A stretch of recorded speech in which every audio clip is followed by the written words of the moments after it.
Point of view से कोई मसले मसाइल हों तो लीगल सिस्टम उसको हल कर सके और जल्दी से जल्दी हल करे।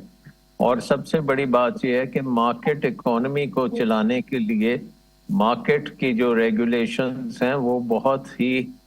इम्पोर्टेंट होती हैं कि वो ना आपने उसको ओवर रेगुलेट करना है, बल्कि आपने उसको लाइटर साइड पे रखना है ताकि कंपटीशन हो। और जितना ज़्यादा कंपटीशन मार्केट प्लेस में होगा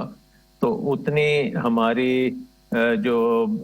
कंपनियां हैं वो बेहतर होंगी, वो प्रोडक्ट्स बेहतर बनाएंगी, उसकी कीमत बेहतर आएगी, उसकी क्वालिटी बेहतर होगी और इकोनॉमिक ग्रोथ की तरफ हम जा सकेंगे, एक्सपोर्ट्स की तरफ जा सकेंगे।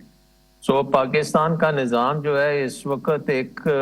बहुत मुश्किल वक्त में है क्योंकि इसमें पॉलिटिकल, लीगल, सोशल, इकोनॉमिक सारे इश्यूज इकट्ठे आ गए हैं और इन सारे इश्यूज को इकट्ठा ही सॉल्व करना पड़ेगा अगर आपने इकोनॉमी को आगे तेजी से लेके चलना है और 25 करोड़ अवाम के बहबूद करनी है, उनको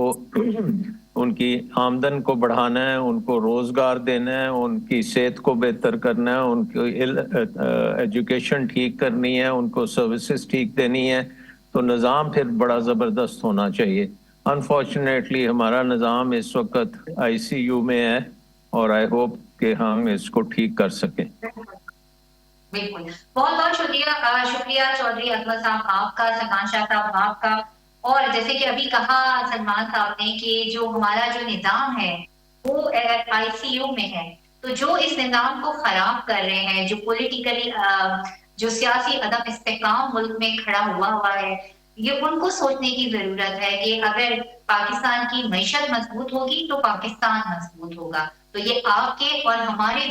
मुस्तकबिल का सवाल है। तो करने से पहले जरूर सोचिए कि मुल्क किस तरफ जा रहा है, सरमायाकार